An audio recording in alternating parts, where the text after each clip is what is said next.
It seems that in any era, snakes were considered the most dangerous predators. To hell with dinosaurs, look at the Titanoboa. That's the way nature works. There always has to be a balance, and even the cruelest predator has an enemy. You got that right. We're going to talk about the mongoose. Today, you're going to learn why the king cobra is afraid of this little beast, why boars signed a contract with mongooses, and how their relocation can destroy a multi-million-dollar business. Let's go. Snakes are on the menu of many predators. Honey badgers, manises, otters, even the feathered ones don't mind snacking on them. But mongooses are a different story. They just don't hunt, they deliberately terrorize snakes, destroy them, and just love to eat them for breakfast, lunch, and dinner. It's hard to believe that a creature the size of a cat, which is also related to meerkats, can not only attack but even kill the deadliest snakes on the planet. But mongooses are awesome at it. A black mamba? Easy. You got it. Give it a minute, and soon this snake won't be able to hurt anyone. But it makes a great snack. Cobra? No big deal. Fantastically fast and absolutely fearless animals are ready to attack any snake if it looks delicious. But it's not about speed and agility. Mongooses are considered one of the 4 known animal species whose bodies are able to resist even the strongest poison. In fact, they can be called mutants, and their immunity to snake toxins is something of a superpower gained through evolution. The ancestors of modern mongooses must have been so fond of hunting snakes that nature had no choice but to pump their bodies. That's why today, even common dwarf mongooses attack snakes without fear. Dwarf mongoose? Yeah. Oh my gosh! Is that a black mamba again? It's just gigantic. And this mongoose weighs like 8.8 ounces. It's 5 times smaller than a snake. Does it bother it? Ha! This beast doesn't even think about backing down. Maybe it's just really hungry. In such cases, people go to McDonald's. Well, things are a little more complicated in the life of a mongoose. They gotta catch their poisonous Big Mac first. And nothing will stop a mongoose that wants to eat a snake. It'll even climb a tree if it has to. See this? There's the mongoose, and there's another black mamba, which was probably just hanging on a branch and thinking about its snake life. A life where you can be one of the deadliest animals on the planet, and still there's some overgrown meerkat bothering you. And nothing will stop it. Neither aggression, nor venom, nor a tree. And it's probably very unpleasant to fall from it. If a mongoose wants to eat the snake, it'll get it, sooner or later. Needless to say, humans couldn't ignore animals that weren't afraid of snake bites. Here, monster. No, here. Oh. They had to use mongooses, but as is often the case, reality turned out to be quite different from what the people expected. Just look at the island of Okinawa, the largest in Japan's Ryukyu archipelago. However, to understand what exactly happened here, we must first travel in time and space to 1883. So Hawaii.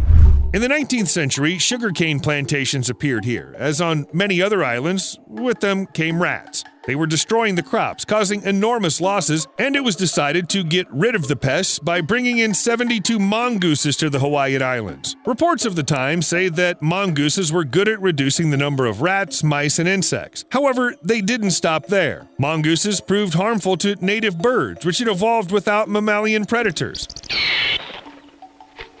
The animals were also eating the eggs of endangered sea turtles. Only the islands of Lanai and Kauai are thought to be mongoose-free. For the rest, they've become a real disaster. It's said that mongooses continue to bring losses to the local population. Similar stories happened in Jamaica, Cuba, Haiti, and Santa Cruz. The mongooses took care of the rats and almost wiped out some of the local fauna as well. All right, now let's go back to Japan. Mongooses were brought to the island of Okinawa in 1910 when the Protoborthops flavoviridis, an aggressive and very poisonous snake, was everywhere. Too many people suffered from its bites, and it would seem that if anybody knew about snake hunting, it was mongooses. But it turned out they were active during the day, while the snakes led a nocturnal lifestyle, and therefore those species rarely met each other at all. Also, adult snakes were too big prey for mongooses, so the number of snakes didn't decrease, but the mongooses soon began to breed at an extreme speed. They ate everything they could, including Okinawa rails, which never expected the predators to show up and had almost forgotten how to fly. The rails are now almost completely exterminated. The authorities are still trying to deal with the mongoose invasion,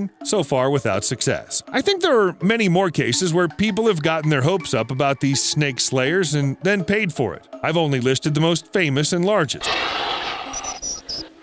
A mongoose attack usually looks something like this. Killed by the mongoose, by the look of it. Yes, they can easily kill domestic ducks, for example, even though they don't look like snakes at all. The diet of mongooses is quite varied, and it doesn't matter to them exactly what the prey looks like. Long and hissing, feathery and squeaky, berries, pies, rocks, whatever. That's why mongooses are banned in New Zealand. I'm not kidding. All mongoose species, with the exception of Suricata suricata, have been banned from even being imported into the country since 1996. There are too many unique animals here, which would surely suffer or disappear altogether if they were uncontrollably hunted. And there are no snakes there at all. Mongooses obviously wouldn't like that. Another country where mongooses are banned is the USA. It's forbidden to import them, even one, even the most humble and well-mannered mongoose, even as a pet. The only unique case happened with an animal named Mr. Magoo. In 1962, a merchant seaman brought the mongoose to the country, probably had no idea it was going to die in the United States. Fortunately, there was a public campaign to save Mr. Magoo, so the mongoose settled in the Minnesota State Zoo and died a few years later of old age. It even became a local celebrity. But the most famous mongoose in history is, of course, Rikki Tikki Tavi,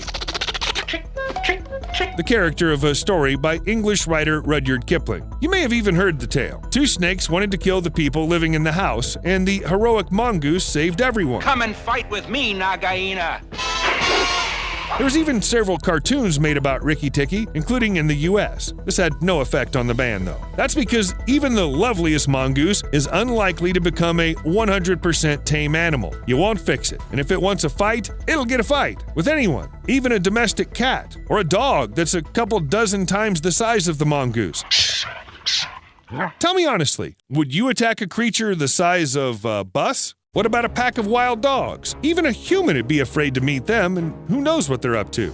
Mongooses aren't afraid. Look, they attack dogs like they've been fighting them all their lives. They huddle together, covering each other, threatening to bite, constantly moving, not letting themselves get taken by surprise. And one mongoose can easily scare off a lone dog. A prey that behaves this way doesn't look delicious at all. It seems that the other mongooses are cheering on the fighter this time. Maybe they're taking bets. Look, don't you think this group of animals looks like a street gang? Little outlaws ready to fight anyone and eat anything? Here, for example, they're attacking a python. Note that it all starts when one brave mongoose goes out to see if the prey is dead. Well, then you can eat. Here's a bigger snake. It's alive too. It seems a little over the top for a gang like this, but that's okay. I wouldn't be surprised if the mongooses called their distant relatives from the neighboring forests, and then no one is likely to come. If other mongooses do show up, they'll forget about the snake because they have better things to do. War of the clans, battle for the neighborhood, redistribution of territory. The mongooses line up in front of each other, then suddenly rush into attack. Some individuals may be seriously injured or even killed, but in the meantime, males and females from opposing gangs sometimes mate. They seldom leave the group they were born in, and you have to avoid incest somehow so they can fight and carry on the line. All the fun in one place. However, if you think that mongooses only attack large opponents and their relatives in a group, here's proof to the contrary. 4 bloody lions against 1 Egyptian mongoose. I think the dictionary should have a picture of it opposite the word courage. But why do mongooses even form gangs if they can take care of themselves? Well, many species, such as mungos, are very social animals. They live in large, close-knit groups of 7 to 40 individuals, and these individuals stick together. There's no clear hierarchy in the group, only notional domination by age. Conflicts are minimal, everyone sleeps and eats together, even births are almost synchronized. That's why the whole gang takes care of the babies. The younger generation is guarded and nurtured, and each mongoose can count on the help of the others. In short, something like tailed mafia. And as you can see, mongooses from different groups are irreconcilable enemies. Each pack desperately defends its home. As soon as one gang notices the other, there will always be bloodshed. And the battles can last for hours, with serious losses on both sides. Classic. All that's missing is gunfights and Marlon Brando. Honestly, I was beginning to think that mongooses were ready for conflict with absolutely any creature. Still, there are animals that can make friends with them, or rather, sign a kind of contract of mutually beneficial cooperation, and these creatures are warthogs. To put it simply, like Pumbaa from The Lion King. Why is everyone looking at me? The warthogs just love mongooses. They let them run all over themselves, touch them with their paws, even get their snouts right into their ears, anything for a spa right in the middle of the savannah. Mongooses catch annoying insects like ticks, relieving warthogs of the itch while they themselves get a protein-rich meal. And everybody's happy. By the way, outside of the Disney universe, warthogs are fearsome animals with huge fangs that pose a danger to anyone in the vicinity. One casual shake of the head is enough to give a mongoose a fatal wound. Does that stop mongooses? Okay. We've all learned by now that these animals aren't afraid of anything at all.